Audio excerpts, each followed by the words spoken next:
Lake Oroville at 91% capacity on Thursday. The water levels are rising and the DWR is starting to make more water releases. Scientists are panicking because Lake Oroville just did the impossible 1 minute ago. It rose 23 feet in a few hours without any help from the weather or rain. This huge surge happened in the middle of the night and no one knows where the water is coming from. So will rivers downstream be able to handle this extra flow? It is not just a little bit of extra water, it is a massive mountain of liquid pushing up from below. If the dam cannot hold this unexplained pressure, millions of people downstream are at risk. Here is the tiny detail that almost everyone misses. The water is not from rain. Hidden surge no one saw coming. The sensors at Lake Oroville triggered an alert that should not exist in the real world. Overnight, the surface of the reservoir climbed 23 feet without a single drop of rain falling on the area. No storm crossed the Sierra Nevada mountains, and no dams further up the river released their gates. There were no massive landslides that crashed into the water to push the level up. Yet, the gauges kept rising hour after hour until the morning sun showed a lake that had been totally transformed. This sudden move pushed 7 billion gallons of water upward in the dark. Engineers are now asking if something is breaking beneath the most critical dam in all of California. If the answer is hidden deep underground, they are more afraid than they are relieved. The first strange reading came into the control room at 2:17 in the morning. A station on the east side of the dam logged the water at 847.3 feet. By 6 in the morning, that number had reached 870.1 feet. No person working at the dam had ever seen such a big gain in such a tiny window of time. The backup systems confirmed the path of the water, and even the manual tools matched the digital numbers within 2 inches. This was only the first warning of a much bigger problem. The workers in the control room checked the data against 3 different systems, and they all showed the same impossible curve. The California Data Exchange Center showed the water moving up without stopping or slowing down. When the sun finally came up, the team on the ground went out to see for themselves. The lake was actually rising, and it was not a mistake with the computers. Standard rules meant they had to find a reason for this fast. They started crossing things off the list one by one. The radar showed clear skies across the whole Feather River area, and no rain had fallen for 3 days. The reservoirs upstream said they were holding steady, and no one had let any water out for an emergency. The earthquake monitors did not feel any land sliding into the lake, and satellite pictures showed no trash or dirt floating in the water. Even the river level stayed flat, which meant there was no hidden surge coming from the surface. Every normal trigger was gone, but the water kept going up anyway. By 8:30 in the morning, crews reached the eastern shore and saw the truth with their own eyes. The water lines had moved inland by more than 60 feet in just a few hours. The intake tower, which is usually surrounded by dry rock, now had waves hitting its lower platform. The buoys that were anchored months ago were floating in spots that didn't match their maps anymore.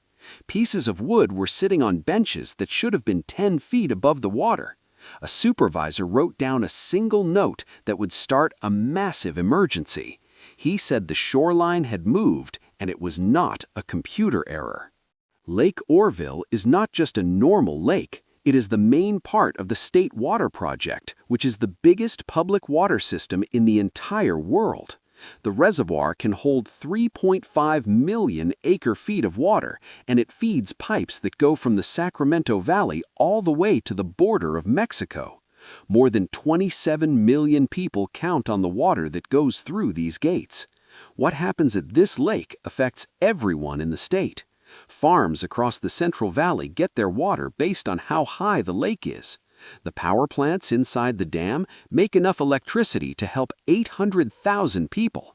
Every foot the water moves up or down means millions of gallons and billions of dollars. When this lake acts strangely, the whole state of California holds its breath. To put it in simple words, the lake is the heartbeat of California. But here's where it gets tricky. Ghost of 2017. The scars from the year 2017 have never truly gone away for the people living here. In February of that year, very heavy rains pushed the lake toward its limit. The workers turned on the main spillway to let some pressure off. Within just a few hours, a giant hole opened up in the concrete path. Mud and water went flying down the side of the hill.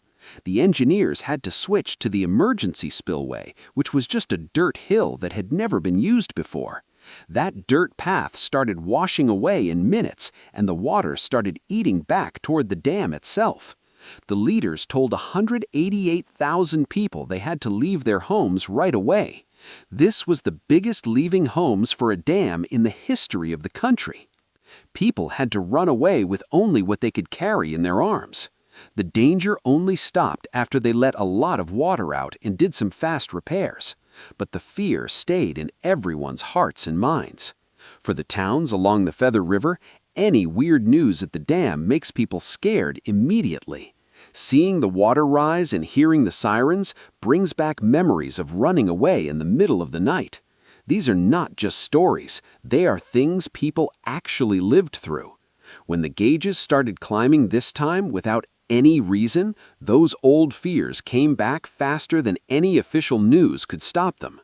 The Department of Water Resources started their emergency plan before noon. Teams for dam safety got together at the main center. People were sent to check every single part of the dam wall. The phones were ringing off the hook to tell the government and the local water towns what was happening. Papers and checklists that had been sitting for years were suddenly the most important things in the room. Every little leak or drain now needed a pair of eyes on it. When the investigators got to the edge of the lake with their tools, the shore did not look like the maps they had had. Mudflats that were supposed to be dry were now under the water.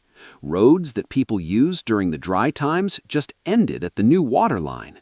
What happened next was a total shock to the scientists on the scene. The ground was so soft that the crews had to stop using some of their paths. The dirt that usually held up big trucks had turned into mud overnight. The safety rules said they had to take pictures of everything that looked weird. They had to be very careful with the water samples they took to make sure no one messed with them. The lab workers put barcodes on every bottle and started doing tests right away. They checked how well the water carried electricity and how cloudy it was. Then the chemical results started coming in, and they were not what anyone expected. Wait, there is... They started to worry about the dam itself. Inside the walls of a dam, water can start eating away at the dirt in a process called piping. This happens where no one can see it. The water finds a tiny path and starts carrying away bits of dirt. The path gets wider and wider over time. By the time someone sees it on the outside, the damage can be a total disaster. They saw some cloudy water coming out of the drains in the dam, and some sensors showed the pressure was changing in a way that matched the water rise. Some of these sensors showed numbers that had not been seen since the scary times in 2017. The timing was just too perfect to ignore. Engineers who study how dams break knew this pattern very well. They thought about other dams that had failed because of these hidden paths. Believe it or not, it gets even weirder. Cracks in the earth. In the state of Idaho, a dam called Teton fell apart in 1976 because water ate a path through the middle. Another dam in the country of Uzbekistan failed in 2020 for the same reason. There was also a huge disaster in Italy where 2,000 people lost their lives because the leaders did not listen to the warnings. In all those stories, there were signs early on that something was wrong, but the people in charge waited too long to do anything. These memories made the leaders call in an outside engineer to check the work. Her job was to look at the data and make sure no one was lying to make themselves look better. People did not trust the water department after what happened in 2017, so they needed to be very honest. To ensure absolute precision, she ordered a comprehensive battery of tests from an independent laboratory, hoping a fresh perspective might reveal what the first round of data had missed. This new team deployed high-frequency hydroacoustic sensors, using sound waves to create a three-dimensional map of the subterranean currents moving beneath the lake's surface. They also installed a series of sensitive pressure transducers along the dam's concrete face and within its deep earthen foundations. These instruments were designed to detect the subtle breath of the structure, determining if the water was pushing through microscopic cracks in the dam itself or if it was seeping through the porous canyon walls from the outside. However, scientific data moves at a human pace, requiring days for processing and analysis. The lake, governed only by gravity and the relentless pressure of the storm, did not wait. It continued its steady, silent ascent, inching higher against the gray stone every hour. On a narrow street, just a few dozen yards from the swelling shoreline, Maria stood at her kitchen window, her hands gripping a cold cup of coffee. She watched as the waterline claimed another foot of the gravel bank. For Maria, this wasn't just a weather event, it was a haunting repetition of history. She had lived through the last big leaving, that chaotic evacuation years ago when the sirens in the canyon had screamed for hours, a sound that still lived in the back of her throat. Now, that familiar cold nod of dread was back, tightening with every ripple.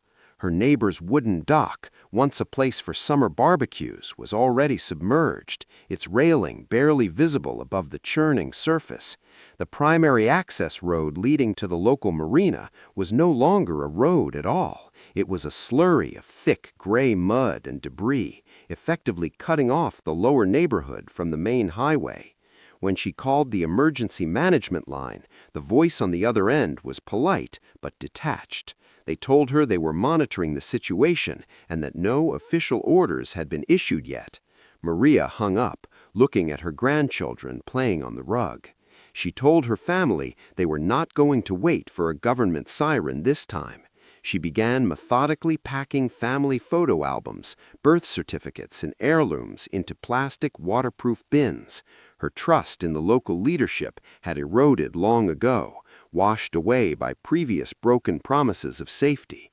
For families like hers, being perpetually ready to run had become a grim necessity of modern life. They lived with a permanent go-bag mentality, with essential supplies stacked by the mudroom door, and their trucks kept with full tanks of gas, backed into the driveway for a quick exit. Further downstream, where the lake fed back into the winding river system, the local ecology was already beginning to buckle under the strain. The water had become a thick, opaque brown, choked with silt and runoff. This turbidity was a death sentence for the local salmon population. The fine sediment coated the gravel beds where they needed to lay their eggs, effectively suffocating the next generation. Even more concerning was what lay hidden in the silt. The violent movement of the water was stirring up legacy metals, mercury, and lead from old mining operations that had sat dormant at the bottom of the lake for decades. If these toxins entered the main current, the flood wouldn't just be a matter of property damage, it would be a long-term poison for the entire watershed. That is just the tip of the iceberg. Wild theories from the valley. Let's switch gears for a second and look at the crazy ideas people are talking about. When science cannot explain something right away, people start coming up with their own theories, fueled by the silence coming from the official press conferences. Some people believe that there's a massive ancient sea trapped deep under the Sierra Nevada mountains, a prehistoric reservoir that has been sealed away for millions of years. They think the recent tiny earthquakes were not just minor tremors, but the sound of the Earth's stone floor cracking under immense pressure, finally letting this ancient water spray out like a giant fountain into the bottom of the lake.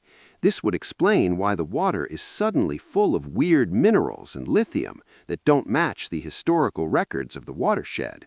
If this is true, it means there could be millions of years of water waiting to come up from the abyss, a discovery that would change everything we know about how much water is actually stored inside the Earth's crust.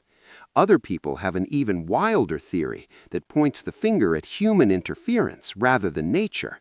They think the government is doing secret tests deep inside the mountains, building things the public was never meant to see. There are persistent rumors of massive tunnels being dug for high-speed travel or secret bases designed to withstand a global catastrophe. Some think a massive industrial drill hit a high-pressure underground river by mistake, and they're now trying to hide the error by letting the water fill the lake under the guise of a natural event. They point to the fact that the surge happened at night when tourists and hikers were not watching, as a massive cover-up. While this sounds like the plot of a movie, it's exactly what people are whispering in the coffee shops and diners near the dam.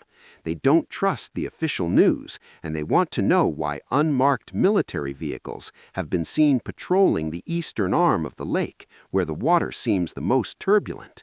There's also a theory about the hollow earth water that has begun to circulate on local message boards. Some believe that the earth has giant pockets of water that are miles wide, held in a delicate balance by the pressure of the crust.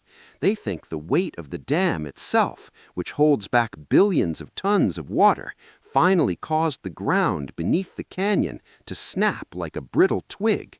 This would be like a balloon popping under the water, forcing everything from below to rush to the surface. If the ground really did snap, it could mean the whole lake bed is no longer a solid floor, but a crumbling ceiling. This is the part that makes absolutely no sense to the scientists, but because they have no data to counter the rise in volume, they can't prove it's wrong yet. Every day the water stays high without a reason. These theories get more and more popular because people are looking for any answer. The truth is simply too scary to face without a narrative. The most scientific wild theory being discussed in academic circles is that a massive volcanic pipe is waking up right under our feet. Even though Oroville is not known for active volcanoes, the heat found in the recent water samples suggests something is cooking deep down in the dark. If a pocket of magma is moving miles under the surface, it could be acting like a piston, pushing ancient groundwater up through the fissures and into the lake. This would be a huge problem for the whole state, not just the stability of the dam, as it would mean the entire mountain range is undergoing a violent geological change. Scientists are now rushing to install heat sensors and deep water thermometers to see if the ground is getting warmer by the hour. If they find a significant rise in temperature, the 23-foot surge is just the beginning of a much bigger, more destructive event that could reshape the California map forever. If you take away all the noise, it is about this silent warning for the future. Water treatment plants in the county started seeing changes in the water they were getting that defied every standard operating procedure in their manuals. This surge was not just a mystery anymore. It was starting to break the whole system, turning high-tech filtration arrays into expensive, clogged scrap metal. The filters designed for the predictable silt and mineral content of the Feather River began to seize up under the weight of a fine, translucent powder that defied immediate chemical identification. It wasn't just dirt, it was something crystalline, something that shimmered with a faint bioluminescent hue when the UV lights hit it. The animals downstream had no time to get used to the new water. Species that had lived there for a long time were facing biological stressors that no computer could have predicted. There were reports of salmon swimming in tight, synchronized geometric patterns as if they were being guided by a signal humans couldn't hear. Frogs along the banks fell silent, and local hunters spoke in hushed tones about deer that would stand at the water's edge for hours, staring into the depths as if hypnotized by the rising tide. Behind the scenes, different groups were starting to argue with a ferocity that matched the rising currents. The farmers wanted to make sure their water was safe for their crops, fearing that this new water might contain isotopes that would sterilize the soil of the Central Valley for generations. The big cities, desperate for any drop in a decade of drought, wanted to make sure they would still have water for their people, even if it meant pumping a mystery into the taps of millions. Environmental groups asked if the way the dam had been run for years had made it too weak to handle this, or if the dam itself was now a plug in a cosmic drain that was starting to back up. The world is changing, and the old ways of doing things might not work anymore. The question is not just about one night in California. It is about whether the people in charge will see the signs before it is too late. Every time the water moves when it shouldn't, it is a test of our collective sanity. Scientists know the lake rose 23 feet in a window of time that should have been physically impossible, given the lack of rainfall. They know the chemicals came from deep in the earth, but the signatures don't match any known volcanic or geothermal source. Some of the younger, more radical hydrogeologists have begun whispering about primary water, the theory that there are vast, untapped oceans locked within the Earth's mantle, pressurized for eons, and that we have somehow punctured the ceiling of a subterranean world. They know the drains are acting weird, creating vortexes that spin in the wrong direction, defying the Coriolis effect, as if the very laws of physics are being rewritten by the pressure from below. But they still do not know if the water will stop, or if the dam is going to hold against a force that feels increasingly sentient. In a state that needs this water to stay alive, we are all left wondering what comes next and whether the drought was actually a mercy compared to the deluge that is coming from the ground up. Most folks have no idea that the real danger might be what we cannot see. If the lake keeps growing, the weight of all that water could change the ground itself, triggering a phenomenon known as reservoir-induced seismicity on a scale never before witnessed. We have to wonder if we are missing a key detail that could save everyone. Some fringe theorists are looking at the sky, suggesting that the surge is linked to a magnetic anomaly shifting the Earth's crust, while others believe that secret government fracking projects deep beneath the Sierra Nevada have inadvertently cracked open a pre-flood aquifer. There are even whispers in the local diners of the Oroville pulse, a low-frequency hum that some residents claim to feel in their teeth, a vibration that matches the rhythm of the rising water. To put it in simple words, the lake is telling us something is wrong. The only thing left to do is wait and see if we are listening, or if we are too distracted by our own politics to notice the ground liquefying beneath our feet. Is this a natural miracle, a sudden gift from a thirsty planet, or a warning of a coming disaster that will reshape the map of the West? The surge is a silent giant that is finally woken up, and it is not going back to sleep. It's stretching its limbs, and those limbs are made of 7 billion gallons of ancient pressurized mystery. When you look at the real facts, we are in uncharted territory. No dam has ever survived a surge like this without a clear cause, and the structural integrity of the Oroville facility is being pushed to its absolute limit. We have to ask ourselves if the structures we built 50 years ago, using the math of a world we thought we understood, can handle the secrets of the deep earth. The concrete of the main dam is beginning to sing, a high-pitched acoustic emission that engineers usually associate with microscopic stress fractures. But this sound is melodic, rhythmic, almost like a heartbeat. If the water keeps coming, there is no way to stop it. We can only watch and hope the concrete holds against the weight of a volume that grows by the minute. The mystery of Lake Oroville is a warning to every city that relies on a dam. It is a reminder that we are guests on a planet that has its own agendas and its own hidden reservoirs of power. Nature always finds a way to remind us who is really in charge, usually right at the moment we feel most confident in our control. The thing is, we might be looking at a total shift in how water works in the West. If ancient aquifers are opening up, it could solve the drought, but it could also destroy everything we built by changing the very chemistry of our ecosystem. Imagine a world where the water is too energetic for our current pipes, or where the mineral content turns our irrigation systems into solid stone. We have to decide if we want to fight the water or learn to live with it. As the sun sets over the lake, casting long, bruised shadows across the surface, the water is still 6 inches higher than it was an hour ago. There is no wind, yet the surface is agitated, boiling with small white-capped peaks, as if something massive is breathing just beneath the surface. The experts are still running their tests, looking for heavy metals or toxins, but the people on the shore already know the truth. What would you do if the water in your town rose 23 feet in the dark? Is the government hiding the real danger of the Oroville Dam to avoid panic? Let us know what you think in the comments, and make sure to like and subscribe for more. Thanks for watching.